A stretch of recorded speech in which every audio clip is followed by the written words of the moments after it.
西班牙是人类史上第2尼布罗国，国土的法横跨欧洲、美洲、亚洲和非洲，坚强的黄金时代累积的国力，加强了马德里的发展。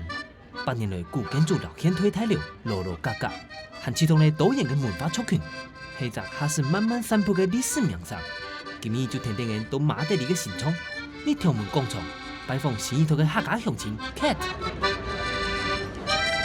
哎，Cat， 嘿，东汉，你好。你好。你跟我约在这里，其实是很有名的地方，对不对？对。因为太阳门广场，其实我们在台湾的时候，常看一些旅游书什么都看得到。最有名就是后面看到那个嘛，熊跟那个梅子树。它是马德里的地标啦，也算是它的吉祥物，还有就是整个马德里市的代表。另外一方面就是，我觉得欧洲这边好像很多类似像这种半月形的广场，你有没有按头下中没有？这里的话，它是马德里的 meeting point。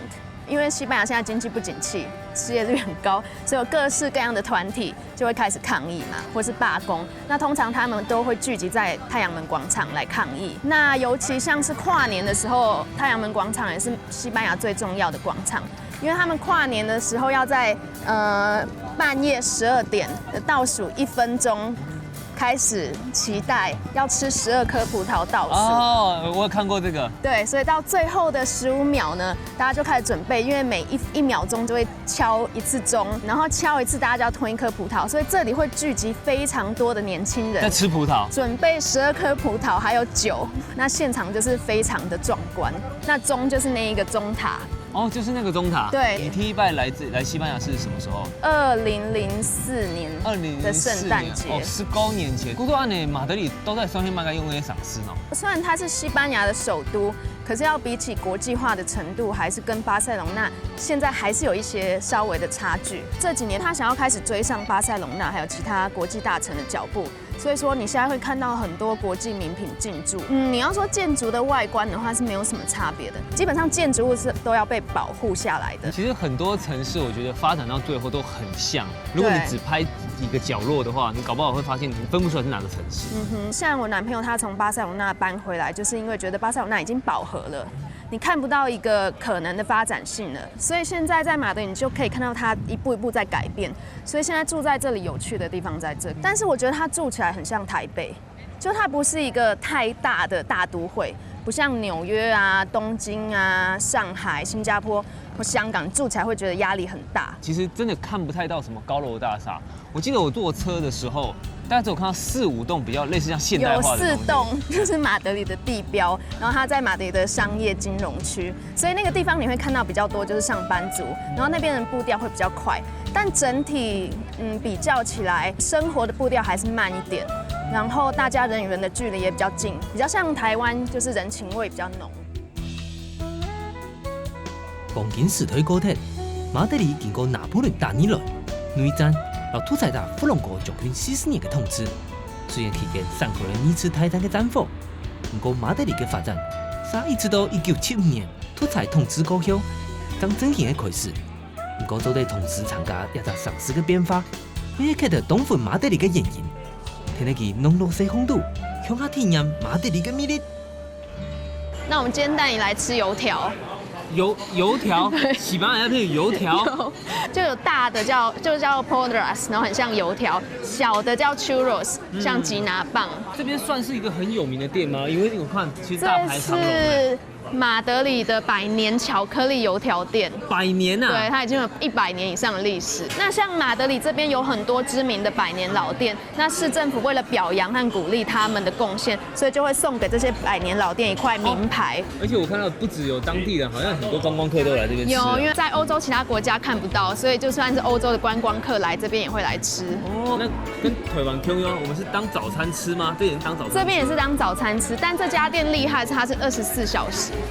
因为很多像我们半夜 party 完在台湾，我们习惯去吃个凉面，或者说去吃永和豆浆。那这边的年轻人呢，他 party 完就会来吃油条沾巧克力。到我们了，先去排队。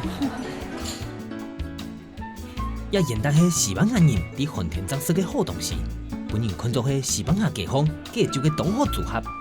伫名人老旅游书的加持下，一年秋天排店冲烈的。另外，16世纪老考古对米族殖民地引进到欧洲的西班牙，结合8年来关联巧克力，就像人鸭零咖啡香港普遍，可能按两个组合，没延续调摆的传统啦。就一般的话，我们是用沾的，对，用沾的，脆脆的呢，你看，很脆很酥，很脆很酥哦。然后就沾着吃。我们西班牙东西怎么那么甜啊？这个巧克力也太甜了吧！这家已经算比较不甜的，没有，他们这个是当早餐吃，早上吃这么甜。但是不会每天吃，就是比较特殊的场合，譬如说像 party 玩啊，然后尤其是跨年玩，这家店会大排长龙。真甜哦！你看今天已经就是排队了，跨年是会排到隔壁街，一直排下去。哦 Gracias。要跟你刚刚讲的太条哎哦，这是不是就很像油条？真的，这跟台湾的油条真的就一模一样，味道也一样。吃吃看啊。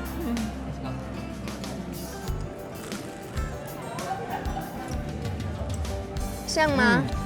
感觉应该还是要沾豆浆比较适合，真的太甜了，对我来说。所以他才给你一杯水解腻啊。哦，是这样哦，这么贴心。是讲，你有一下在第一眼讲了都西班牙鸦片，因为你在台湾其实已经有一个蛮稳定的工作了。说稳定的话，应该不能说稳定吧，但是是我很喜欢的工作。2004年的时候去荷兰交换学生。然后那时候我住在一个人称西班牙公寓，因为我住的那一层楼有16个楼友，然后里面有一半是西班牙人。那时候我就跟我的3个西班牙朋友结为死党，所以我大概3年前那时候跟公司请长假，然后就想说来到伦敦去上一个夏天的课程，那顺便趁着来欧洲就来拜访我那时候认识的西班牙的好朋友。那时候他就介绍他的好朋友给我认识，然后现在就变成我的男友，就是我的伴侣啦，我们是法定伴侣。然后那时候大概认识1个礼拜，就毅然决然说，哎，要不要一起生活？1个礼拜？怎么会那么快啊？那时候就觉得彼此很契合，那想说就试试看啊，一起生活。所以回台湾就跟我爸妈说，哎。那个我要搬去西班牙，然后跟我爸妈应该吓死了吧？我爸那天晚上就不讲话，然后慢慢才接受说，我妈妈就开始劝他说，哎，不要放弃这段缘分，搞不好是一段很好的缘分。那到公司的话，就是一回到公司就跟老板提辞职，然后老板这个非常震撼。那我们人事部的主管就说，我以后再也不让员工请1个月的长假了。哇，你这个太冲动了吧？遇到了，觉得舍不得放弃。如果放弃这个机会，回到台湾也不一定会遇到就是这么喜欢的人，那何不试试看？那当时我是觉得说，反正我已经有那么多年的工作经验了，然后又有一定的资历。那工作上的表现也很受认可，所以如果在这边就算感情没有发展顺利的话，回到台湾也不怕说找不到工作。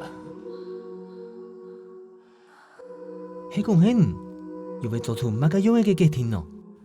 我想对台北来嘅客，伫離開西班牙嘅反嘅高校，內心度本好朋友關於伊嘅西班牙靈魂，啥冇離開，伊是對愛情嘅份，乜個做唔過，放下一切。帶點自信，然後面對人生嘅真心情，喺全新嘅國家度，尋目標嘅生命意義。因為其實來馬德里建議的話是不要開車，因為舊城區的話路很小，而且非常難找停車位。哦。然後另外就是停車費非常貴，所以你如果車子要放1個晚上，可能就差不多要20-30歐。1個晚上就20-30歐，跟退票收益率就差不多快1000塊了耶。但還是有停車場，如果你要停在路邊的話，你每2-3個小時就要去投一次幣。有沒有按麻煩呢？因為他不建議民眾開車停車，所以在市中心最好的旅遊方式就是搭地鐵、搭公車。那其實我更建議是走路，因為整個舊城區其實都走得到。那你一邊走，你可以看到路上的街景啊、風光。那現在他們這邊票價貴嗎？還算合理啦。那尤其它特別的是，你可以買，它不是算人的，它是算次數。算次數？對，你可以買1次，你也可以買10次。那你買10次的話，可以多人一起用。可是它單次的話是可以坐多遠呢？它不限。啊，不限的。它算趟數的，它不像台北的話是你坐越遠。對，我們坐越遠越貴啊。10次就這麼小張啊？一张票要怎么用啊？我现在秀给你看，那你听我指示哦。好，好，我现在票插进去，嗯，不抽票，你抽票。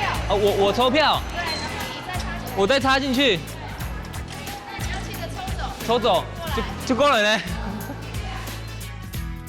马德里的体贴养老动作，提供了移民同国的理片性，以有枪有法的空间，让本人东南上的岛，也是1919年就开始起个地下热统，对早晨6点直到凌早3点半，半夜国乡还有夜间巴士的上市独行，来向马德里人做的狂放到天光，却对了动荡的台中元素热统有关。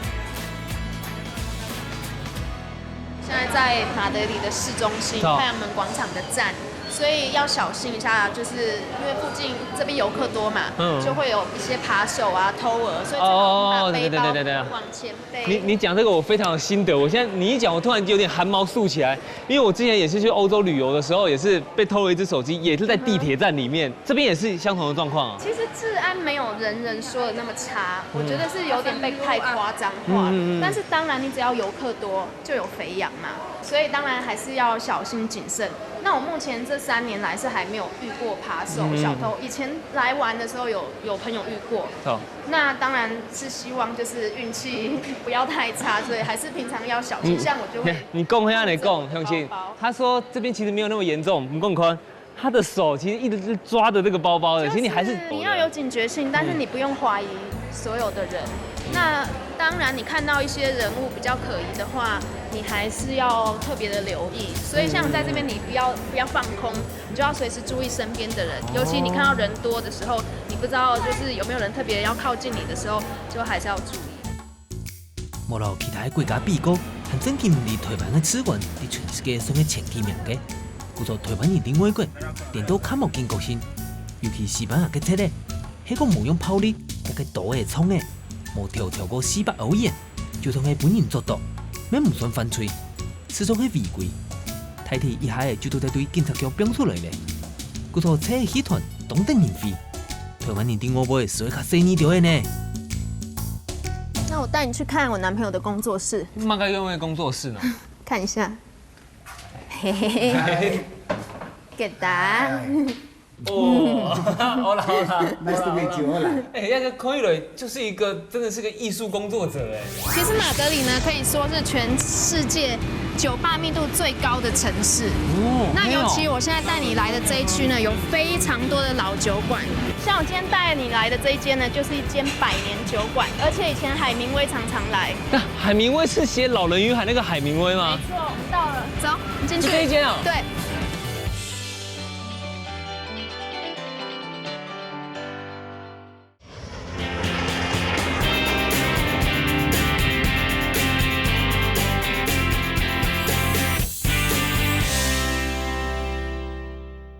嘿嘿嘿，给答。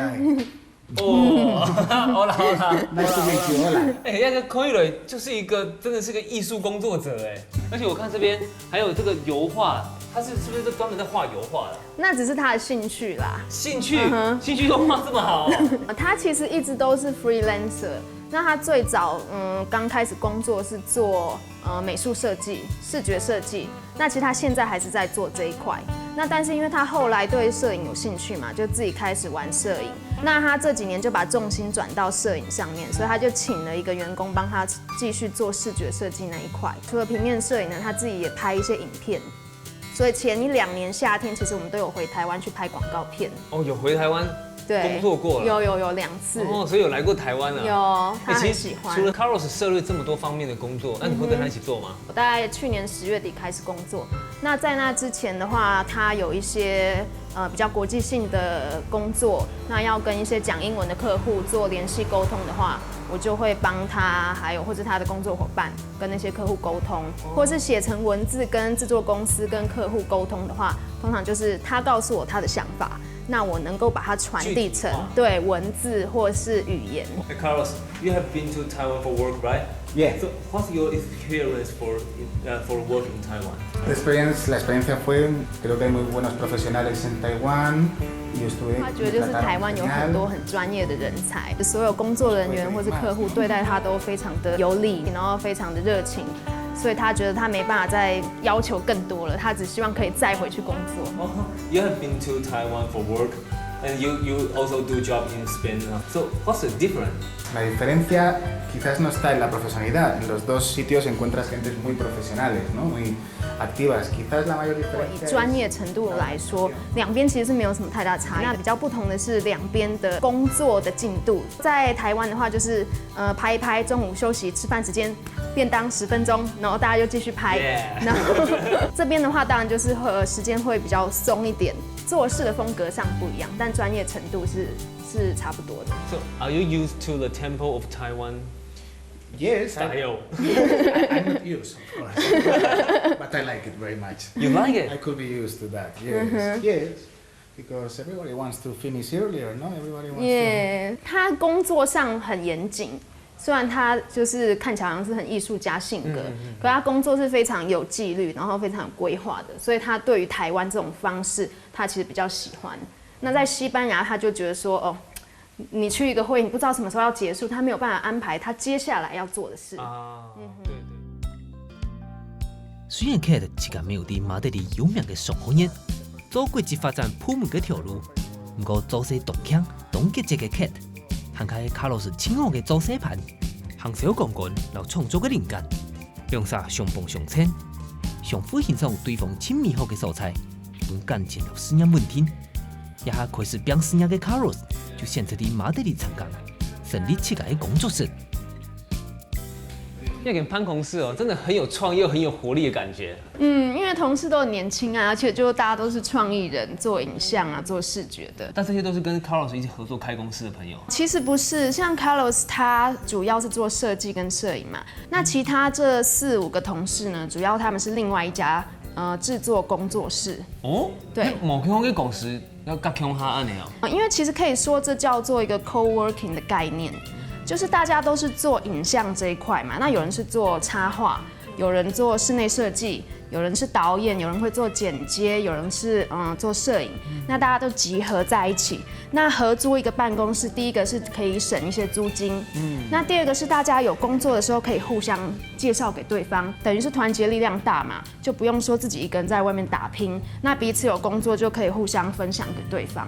还蛮有趣。可是刚开始的时候怎么会有这样子的想法？在洛杉矶啊、柏林很早就开始了，就是创意人开始发现说，最早是在家工作嘛，我们叫做 SOHO 族。那后来大家觉得在家工作其实很闷，而且你工作久了你会变得比较孤僻。那再加上就是人还是需要跟人有一些接触，还是希望能够每天有一些与人沟通啊，不要说闷在家里。所以渐渐的大家就想要出来工作。Carlos, how do you think after you use the co-working style? Yeah. So what's the difference compared with before? The difference is that I think that the times has changed because it's very expensive to open an enterprise, no? A big enterprise, if you want to give a lot of services to the people, to the clients, it's very expensive, no? If you want to have every worker for one purpose, for one work, no? We all work together. We are freelancers, but if you want a 3D design, you can ask for one, no? Yeah. One worker. If you ask for an illustration, you can ask for an illustration to a worker. But everybody's independent, but we are all a team, no? I know. 其实 Carlos 也是一直提到，就是分享资源跟分摊成本这件事情。we讲嘛，西班牙片经济看好，所以这个东西变成一个西班牙一个趋势。应该说这几年开始，因为他们都是做媒体、做影像的嘛。那以前像客户都会把这一类的工作发包给大型的广告公司，可是因为经济不景气，很多广告公司就解体了。那再加上你要发包给广告公司，广告公司会收你比较高的费用。所以现在很多客户、很多品牌，他们就喜欢发包给这种小型的个体户。我不要透过大盘商，我直接找到散户的话，我可以省很多成本。没错，而且他们比较灵活嘛。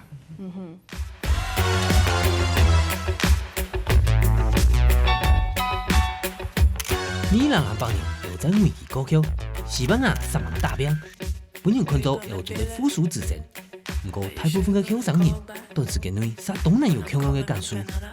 也是节卡洛斯做起上起7个的机会，再添7个土地新的风格，行出7个路。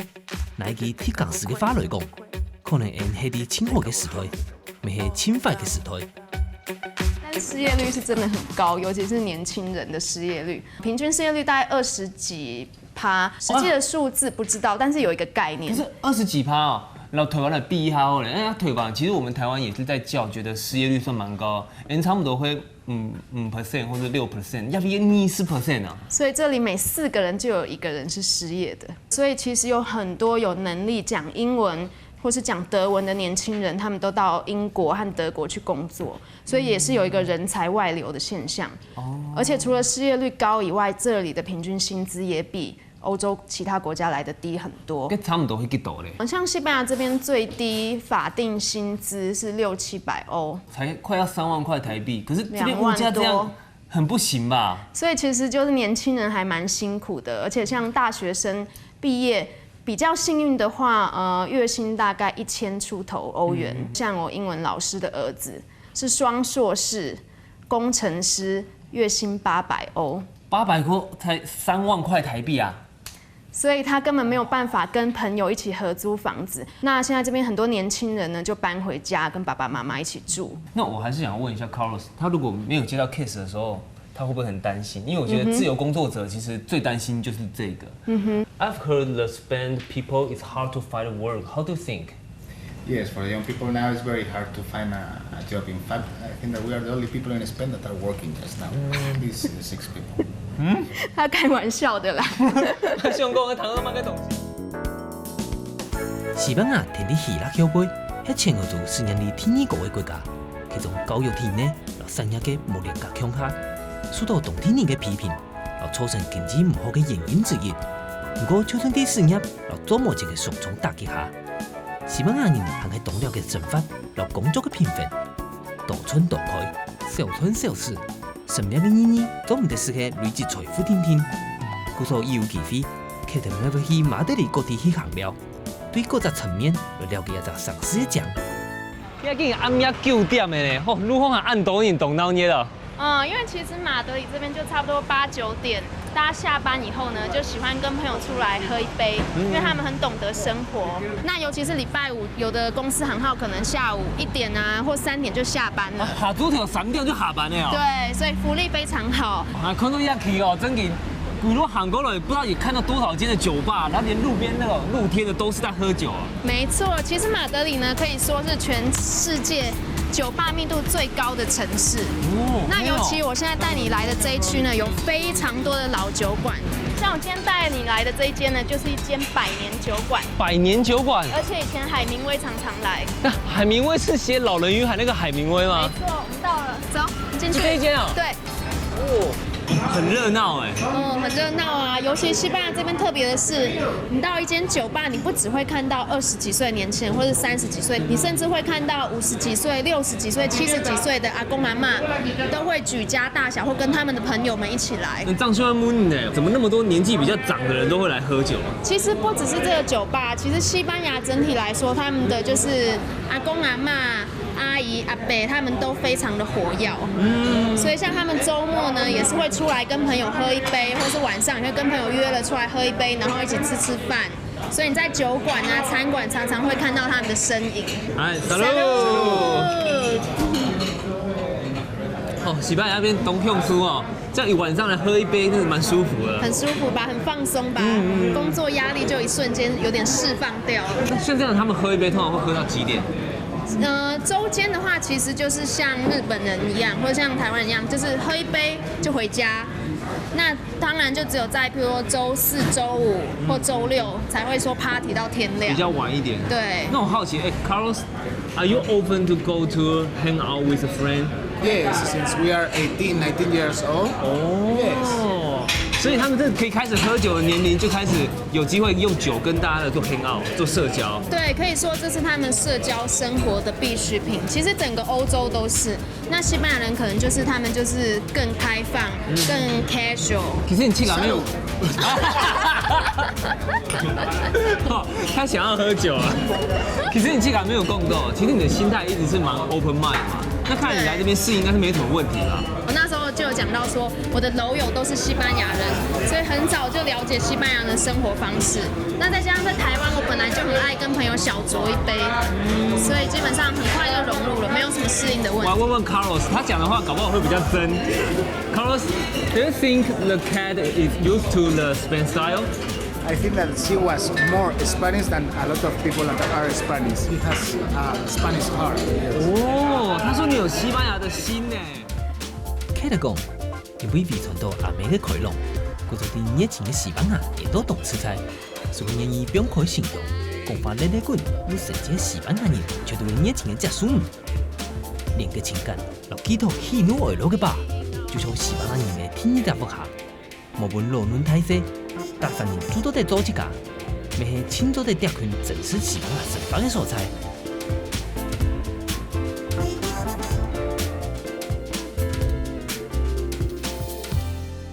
哦，鸦片哦，就是你们两个的爱的小窝。可以这么说啦。那你觉得3年了嘛？你觉得3年间，你觉得跟你在台湾的经验生活最大的差异在哪里？你自己本身，我本身个性就是一个比较开放的人，就是很容易交朋友。那再加上工作的关系，也是一直要跟人讲，对，一直讲话，一直沟通，一直讲话。所以对我来说，就是来这边其实生活差异不大，然后饮食我也很能适应，我也很喜欢。不过 Carlos 没有供啊，他说他去台湾的其实工作经验是非常非常好的。那没有考虑过去台湾工作吗？有考虑，那但是因为他是独子，那爸爸之前又离开，就是过世，所以他就必须要照顾他妈妈。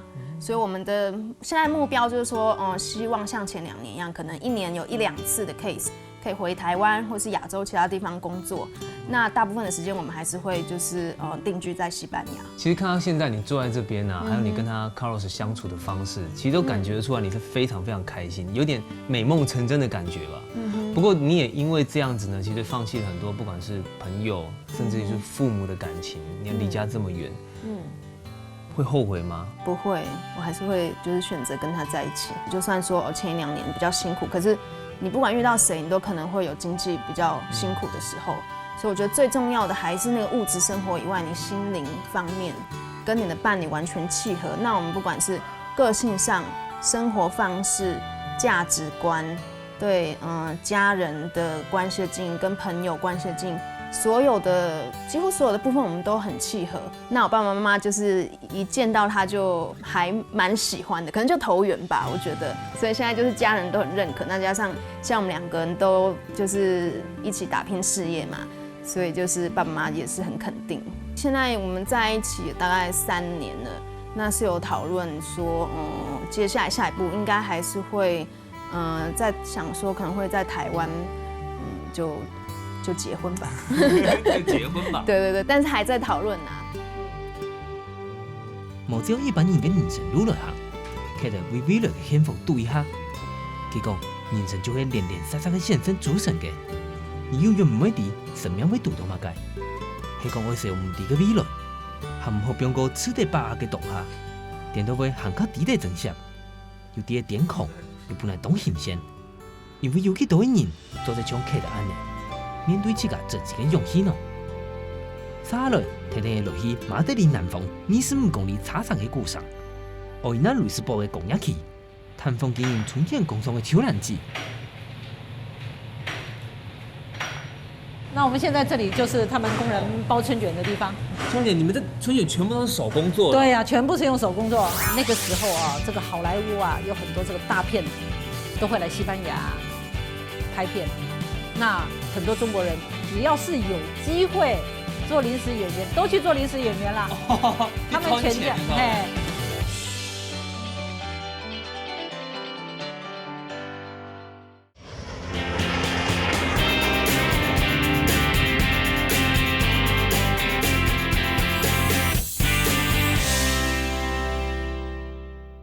春姐，你们这春卷全部都是手工做的？对呀，全部是用手工做。他们现在在包的是什么样的菜线？因为高丽菜，有胡萝卜，还有洋葱。我们是不放味精的。哦，是走健康路线。对。可是春卷这个东西，我印象里面，其实也台湾人啊，总归你在吃的东西，那种西班牙你们那边你会吃掉这东西啊？不会啦，马该是爱吃啊，马该做点卖，是做嘛该呀。以前呢是我公公婆婆他们一开始做，而且是头一个卖这个大超市的。哦，不是，挑办西班牙黑某样这种东西啊。冇，那时候是家庭企业啦，没有工厂，没有什么，就在家庭里头做啊。那是50年以前咯。顾寿，你可以用合适卖的时间，就会卖出那种高丽菜比较传统一点的口味。对，一开始这样卖。那我们现在就是有增加好几种口味了，那就是火腿跟 cheese， 还有这个培根跟甜枣。甜枣哦。对哦，西班牙有一种是干的甜枣啊。你做这个生意的话，你就必须要迎合这里的口味啊。你刚过了的时间，你就提供你现场在做以前的没？有想过了会做春卷吗？我知道是要做豆芽。过了天数的时间。是那个时候我就知道说他们家也有发豆芽，所以我说我知道要做豆芽。可是我觉得春卷哦很辛苦哦，一开始都是用手打皮，要手去和面。那时候没有这个打面的机器啊，和完面以后还在铁板里头打皮。顾寿，你看他昆豆所有流程，其实你自己都会亲自操作。我会做，连手打的皮我也会。迄啲当地31年嘅琉球人代志，係新竹新浦镇水板条嘅行业。伫高飞学校做生时间，透过高中嘅小解，伫台湾认识伫西班牙睇嘅老公，因为牵起嚟加到每种嘅缘分。虽然一开始语言完全都唔会讲，不过因为从事嘅天数加工家娘伫做下做事，电脑打开了自家嘅事业。透过经营学习，天天嘅熟悉当地嘅社会文化。这个包春卷啊，我们绝对是直线的。你看我们的春卷为什么很整齐？是因为他们一开始这个手指头啊，包春卷绝对是直线的。所以你看起来我们在市面上卖的时候，人家都是问我们的春卷是不是机器做的？机器做的，全部是手工。他们这样一天可以做几条啊？他们一天可以做1500条。1500条啊！ 1500条，速度冇停啊！你印州。对啊，黑啊。不过有毒鸦片，他们人工是很贵的吗？西班牙人工算是贵，因为他们的薪水是1000多块，连保险都是1000多块欧元。他们上班是按时间的，一个礼拜40个小时。那我们的工人是9点20分开始，平常的话就是4点45就下班了。加班的加班费会不会不够？因为我要加班，所以就变得很贵。不会，那要看每个公司啦。那我的公司我是有好的运气，我的工人都很好。那我的工人都说，因为像今天好了，今日班公演3点2时候下班咯。3点2就下班呢？对啊，那按周嘞？因为周末吗？西班牙福利还有更好嘞，因为他们有1年有1个月的假，只要工人做满1年，他就有权利1个月的假期。 政府规定嘛，然后另外放假那个月你还得付薪水哦。哇，那西班牙政府因为按报付给老公的权益啊。嘿啊，感觉上说我们好像比工人还辛苦哦。台姐啊，你那边因为有按斗的送品哦，那个有酒啊，还有调味料啊。刚刚看到啥全部系到台湾进口的下豆啦，因为春卷的生意稍微淡了一点，那我们就要多元化，那就要进口一点。 跟30年前第二片的法尼有结冰的哦，冻冰哦，那个时候啊，这个好莱坞啊，有很多这个大片，都会来西班牙拍片。那很多中国人只要是有机会做临时演员，都去做临时演员啦。他们全家都去做临时演员啦。那也有台湾那时候来的，也有几家开饭店的啦。那时候我嫁过来以后啊。 他们还是这样子啊，每天早上还是4、5点就起来呀、啊，那一直做到晚上11、12点啊。那个时候就是条牌嘅发言另外一种，牛强手吃，所有春卷嘅机会就会10万整起。故说对离开不卡人，加到西班牙嘅超人之来讲，看到大人大家用一种舒张嘅春卷皮，后太自然嘅加工家娘，感到皮肤又唔攀得。故说归路天数老人家。 要开创嚟目标嘅人生，也今年老公退休过后，要看下到工厂嚟天数。不过条牌无限变事业，当时有机会离开工作环境。不过因为按年到来，太子行喺同业前嘅带定人，慢慢行了了。跟你跟我是刚来的时间，因为马上都去马德里这片啊，看到你的地方了。我条牌就在马德里住差不多10年。哦，有喺讲马德里？系啊。人家行地那片很多阿嘎拉马盖。 你喺哪里？啊，西班牙话真挺难的。这算是马德里第2大城。第二大城你看好像很小，其实很大，外圈我们都没有去了，我们就是住在这个中心里面啦。这也是算是旧城区吗？对对对，这是旧城区，这个对呀，这都是不可以铺柏油路那些，它是给马走的嘛。对对对，像这个老街啊，7楼都很矮啊，有可能那都是不可以改装啊那些。万一你想装修，这个门面外面都是一律不能改的。估计你黑的地方算是一个文化历史有对对对，内涵的城市。这个是就是很多写书啊、有名的人啊，就是这个城市。那刚有段时间，你英国冇乜講西班牙話咩？一來到西班牙的時候，真的是跟啞巴一樣，都唔會講。唔會講，但是學一點點的聽聽咩？你沒講你台灣嘅時間，走條路嘅地方就很多西班牙人咩？對，有西班牙神父跟修士啊，就跟他們學了一點啊。那學了一點就是問候的話而已啊。對啊，Hola buenos días。基本嘅係咩嘢？啲啱冇好哦。冇，講下重嘅，他唔是，就是聽不懂。你調價英國要懂會講西班牙話，佢冇人聽書呢。很忙啊，都冇閒啊。幾種時做醫生咩？都冇閒，佢冇人聽書，因為空咯。一個好啊，湯，像人要湯到咧，是會講。嗰啲省飯麵檔，咁唔會肚痛嘛？咁麻煩啊？會啦，像小孩子生病哈，那我先生是醫生，這個小的病都沒有問題。如果真的要送醫院呢，我真的還是沒辦法。不管怎樣，還是要求救我先生。還有，萬一學校打電話給我嘞，我也是只能推給我先生。我說我只會學一點西班牙文，跟他們說，請你晚一點掛電話，就學了幾句，叫他晚一點再掛，就等我先生接電話解決啊。哦，安尼要動辛苦咧。老頭擺大兵思想比起來，也係穩定嘅生活。咱們超人節有機會好好地認識西班牙。佢小講，老公見面嘅第一日，佢就想去討記。一年過後，嫁到馬德里來，結婚過後嘅好語言老師間，未到佢多艱苦。不過苦都苦過來嘅，也會好好地教得來。今日就聽聽佢條，佢落去體驗啲西班牙當時行嘅國民美食哈蒙。大哥大姐，這就是西班牙親友兩個生火腿哦。嘿哦，世界有名的就是西班牙火腿哦。因為來提供中國其實有金華火腿，那西班牙這邊生火腿跟金華火腿，它們差別在哪裡？我們最好的火腿就是直接吃，你才知道它的好。真嘅啊，要給後生懂熟，因為這個它是蠻有香味，可是這個的話，那個油脂的味道很濃郁，真的很好吃。而且肉的本身的味道就有差別。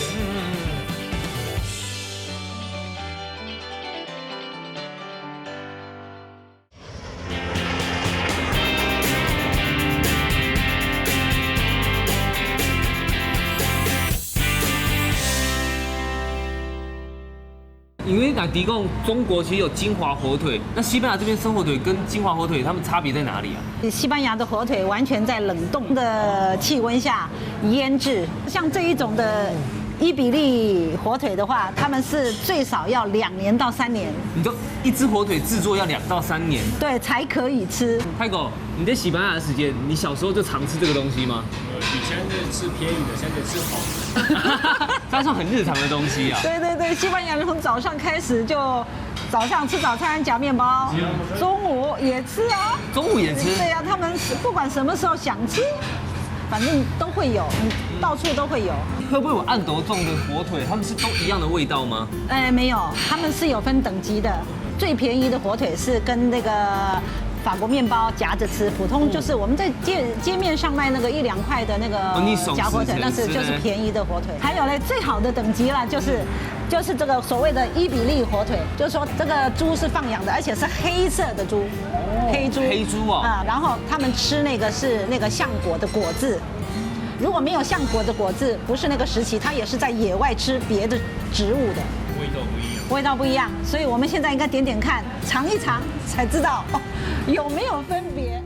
對一條豬嘅油面，就都在看出歷史嘅物解。據說老橡樹枝嘅養分轉化做溫暖無出現油嘅伊比利舞台豬，數量少又珍貴，千個幾個1公斤都得賣到500歐元價格。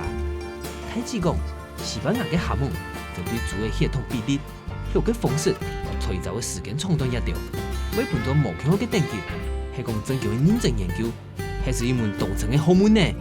鸭火腿上来了，真的，其实光看颜色就某用用哈。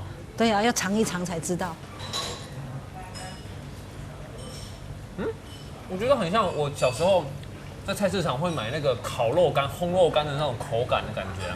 那又不一样。不太一样，但是那口感有点像，但这个更香。你说鸭肝一定懂后生的啊，你说鸭肝喊开后生的。好，那后生，你也是让迪。哦，大哥，你平常也很喜欢吃哦，我看你拿的。你怎么吃那么快？好吃啊！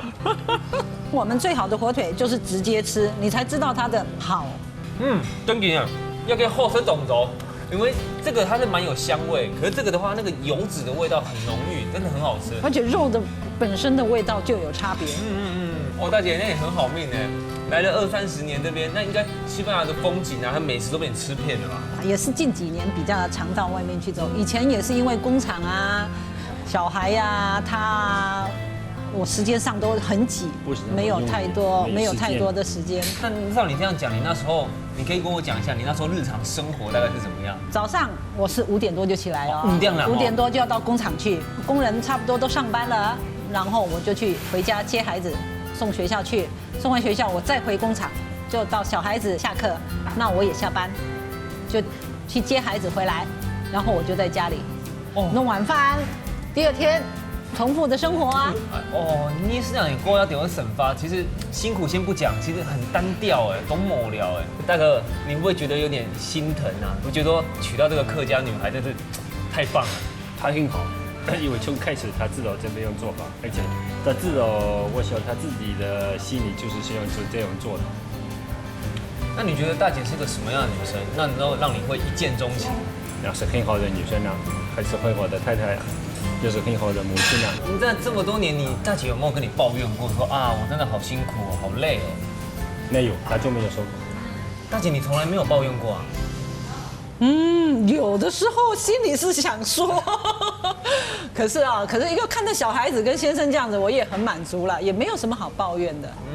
有一种幸福满足感啊。跟你当过了的时间，你不都按行裤没？跟你雅维迪嘛？我父母知道啊，我父母也没有反对，也没有反对。他说，你嫁出去好坏你得自己承担，所以我这句话我永远记得。哦，给到死头，其实30几年，理论上我们对国外的资讯其实没有这么发达，就算有可能也都美国卡斗啊，西班牙根本就完全陌生。我连西班牙在哪里都以前读地理还记得，过了那么久哪记得？就是哎呦，西班牙这么远了。可是也就是我见到他的人，心里就一见钟情吧。古时候要按多念最大的收获嘛，该哦。最大的收获，我还是觉得是有我先生跟有我4个小孩子，最大的收获。家庭和乐。家庭和乐是最要紧。就是最要紧。加到西班牙嘅生活，虽然无像山姆速度写到按小有吃菜，多姿多彩，不过讲到2-3年嘅愛情故事，搶到的證明。一見鍾情唔單止係啲小說地圖，對一見鍾情到研究嘅愛情，太子講到一下還保有張認識嘅綁條，係維持婚姻嘅避風，相互敬愛，相互扶持，31年來打造出仲係100年輕幸福嘅天堂。其實媽媽有跟我提到說，她其實以前在做春卷的時候是非常辛苦啊。公司你們都有去幫忙嗎？他們都不知道。對。那手打皮的時候，他們都不知道。那手打皮是在另外一個場過。哦，就不一樣啊。哦，不一樣。那個時候小孩子還沒出生哦，只有出生這一個。以前那個老工廠沒有，我是新工廠。哦，新的就有嘞。對，我這個星期天啊，貨不夠啊，就全部得去安排。老大做什麼，老二做什麼，老三做什麼。所以你們都會包春卷嗎？我們春卷不會，就是裝豆芽。裝豆芽，爸爸洗豆芽，然後我跟媽媽一起裝，然後他們2個收後面收牌子，包裝，對，包裝貼，就是这要放在盒子中，怎麼放？再推。每個禮拜天呢，那個時候每個禮拜天2槽。是那個時候，說實話，他們是很可憐啦，4個。為什麼我一大早就出門？他們自己得吃早餐，自己得穿衣服，自己得換衣服，從大的到小的4個全部得自己。